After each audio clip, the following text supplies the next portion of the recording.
Yung Palasyo Malacanang ang nire-recognize yung bagong Senate majority. Yung Congress, ganun din.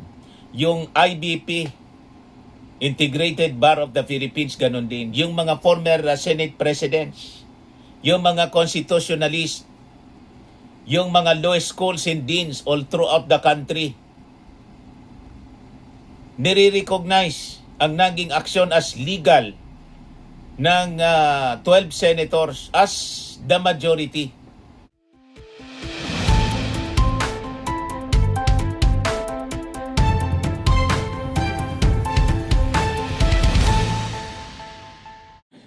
Hello po mga kababayan, si Dante Maravillas. Tine-check ko kung may live selling si Alan Peter Cayetano sa FB. Sabi ko, i-check ko nga kung may FB live si Alan Peter Cayetano para sagutin yung warning, yung pagbabanta ni Senator Erwin Tulfo na pag inulit pa nila yung bogus na hearing, ipapa-aresto siya. Saka si Marcoleta and the rest of the senators, ipapa-aresto niya. At kung ayaw yung USAA na arestuhin si Alan Peter Cayetano at mga kasama, siya mismo yung aaksyon, kikwilyuhan niya si Alan Peter Cayetano at kakalad ka rin niya palabas ng Senado. So, kahapon pa ito, sinabi, mga kababayan ni Erwin Tulfo sa interview, wala pang sagot si Alan Peter Cayetano. Siguro, nanginginig na siguro sa takot.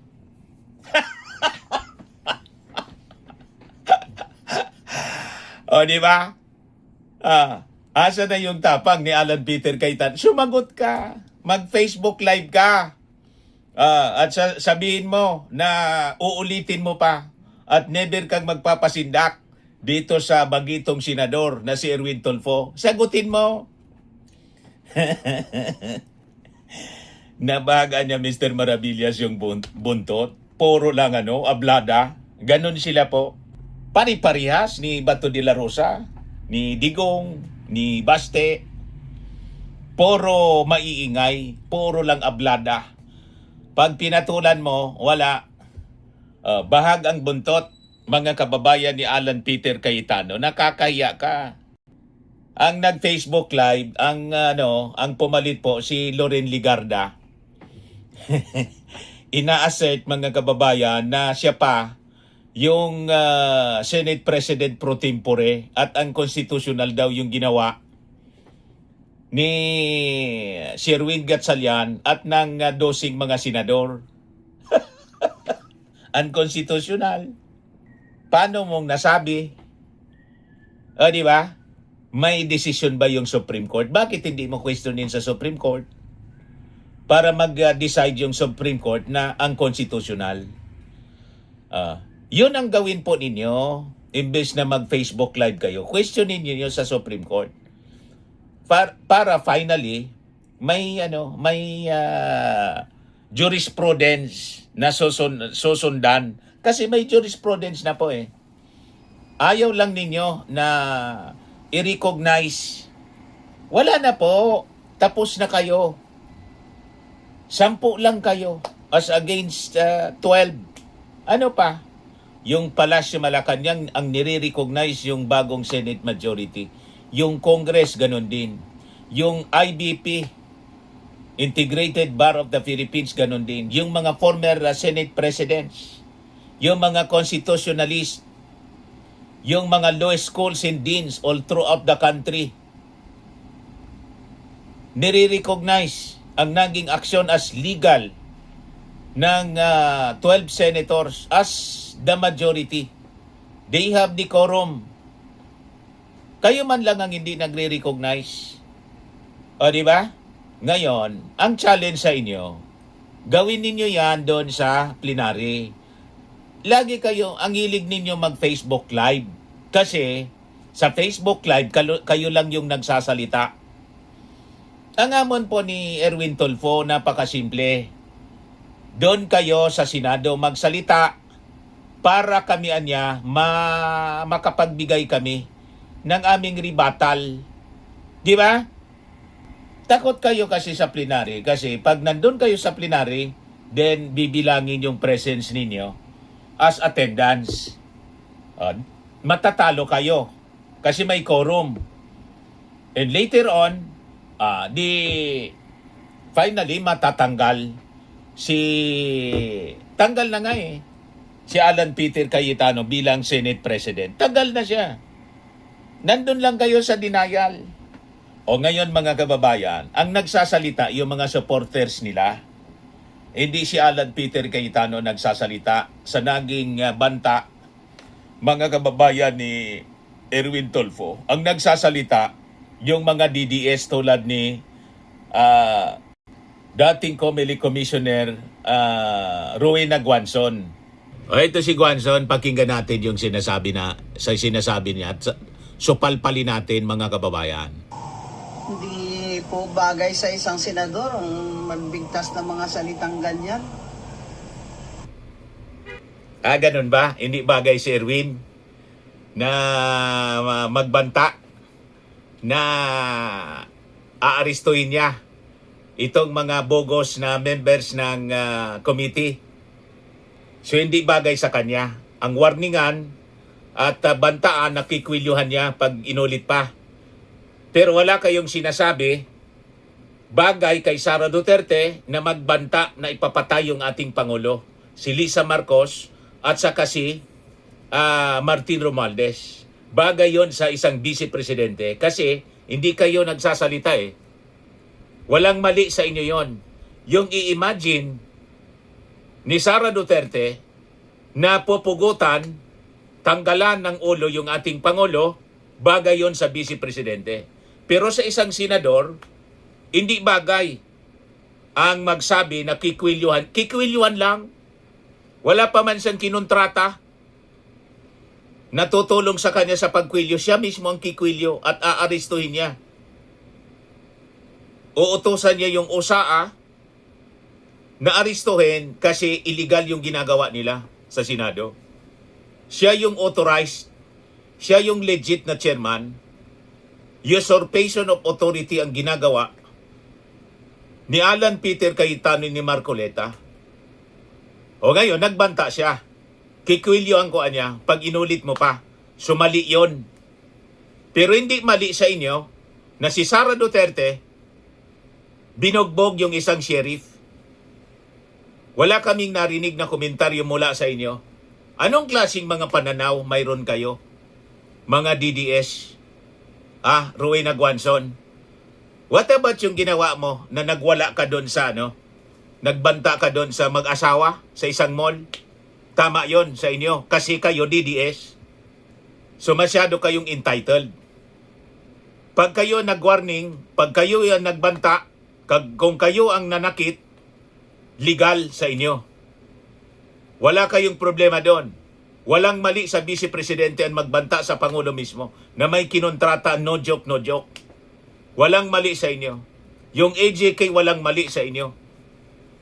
Yung pagbabanta ni Bato de la Rosa na nag-utos siya sunugin niya ninyo. Yung bahay ng mga adik. Wala kaming komentaryo na narinig sa inyo. So tama yon. Bastang DDS Senator, okay yon ang magbanta. Pero pag Erwin Tulfo, naka-align sa administrasyon, mali. Hindi bagay. Unbecoming of a senator. Pero, maayos sa inyo, tama. Vice Presidente mismo magbanta. Nangontrata na.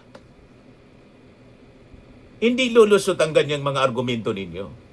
At okay sa inyo, si Digong, na in-EJK yung 30,000. Kaya may crimes against humanity silang kaso ni Bato. At sabi ni Matibag, lalabas na yung warrant of arrest within the month against the rest of the sangkot. Malamang si Bongo ma-deliver na rin. Very good kung ganon. Ganyan ang mga pananaw ninyo. Puro, balisngag. Puro bulok na mga pananaw. O, di ba? May lakas kayo ng loob na magsalita ng ganyan. Na si Erwin Tulfo. Nagbanta lang na kikwilyuhan niya. Mali na sa inyo? Pero hindi mali yung pagbanta ng Vice Presidente? Ipapapatay yung ating Pangulo? Hindi mali sa inyo? Wala kaming naririnig na sinasaway ninyo at sinabing mali. Kaya nga siya na-impeach. Di ba? Yun ang rason. Pagbabanta, destabilization ng Marcos administration. Walang mali sa inyo lahat. Nakita ninyo ang mga pag-ugali ng mga taong ito, mga kababayan? Walang maniniwala sa iyo, Guanzon. Dapat po ay kagalang-galang tayo kahit hindi tayo nagkakasundo. Kagalang-galang. So ang tulad ni Sara na nagmumura, binanta ng ating Pangulo, kagalang-galang sa inyo? Ha? Ganun ba? Yung ginawa mo doon sa mall, kagalang-galang yon, commissioner ka dati. Nagwawala ka sa mall. Kagalang-galang. So pag kayo ang gumawa ng eksena, kagalang-galang. Ito, nag-interview lang kayo, no? Sabi niya, ulitin mo pa. Kasi iniinsulto nila. Iniinsulto ni Alan Peter Cayetano itong si Erwin Tulfo. That is a disrespect and insult. Na ang bagong chairman, mga kababayan, si Erwin Tulfo, pagkatapos sila nagpatawag, unauthorized yung kanilang ginawa. Nakita ninyo ang mga taong ito? Puro double standard, mga kababayan. Pag pabor sa kanila, okay. Kahit masama at mali. Tama po, mga kababayan? Tumandang paurong itong si Guanzon, mga kababayan. Sa mga binigkas ni Erwin Tulfo, parang nakakatakot ng bumoto sa mga Tulfo na ito eh. So nakakatakot iboto yung mga Tulfo, pero hindi nakakatakot iboto ang Sara Duterte na nangontrata ng assassin. Ganun ba yon? Ha? Attorney Guanzon, ganun. Pag Duterte, hindi nakakatakot. Nanakit na si Sara. Binugbog yung sheriff. So may kwan siya ng violence. May record of violence. Mismong Pangulo binantaan. Hindi ka natatakot doon? So ang gustong mangwilyo, nakakatakot. Ang nagbanta na ipapaaresto yung si Alan Peter Cayetano, si Marcoleta, pag inulit pa yon, nakakatakot. Pero hindi ka natatakot yung isang kaibigan mo, si Sara, na ini-imagine yung ulo ng ating Pangulo tatanggalin niya. Hindi ka natatakot doon. Ganon. Yan o. Mga kababayan yung sinasabi nito. Dati akala ko matulungin nitong mga lalaking ito. Kasi yung Raffy Tulfo nga naman, yung unang nakilala natin. Itong Erwin, nakilala ito sa, di ba, yung nagbigay, yan ba yun? Yung sabi namin ni Ramon Tulfo sa show niya, yung nag-tip ng 250,000 sa isang babae.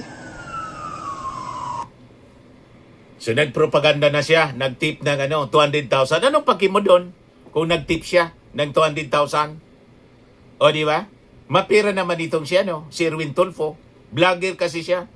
And journalist, kumita ng malaki. At nakadeclare sa salin niya. O di ba? So nagpo-propaganda lang kayo tungkol sa babae. So babaero si Okay. What about si Digong? Di ba proud kayo na si Digong? 13 yung asawa. Proud tawag dito? Sara Duterte? Kahit daw matanda, nag-aaway pa yung mga babae. Yung mga girlfriends ang tawag niya. So okay.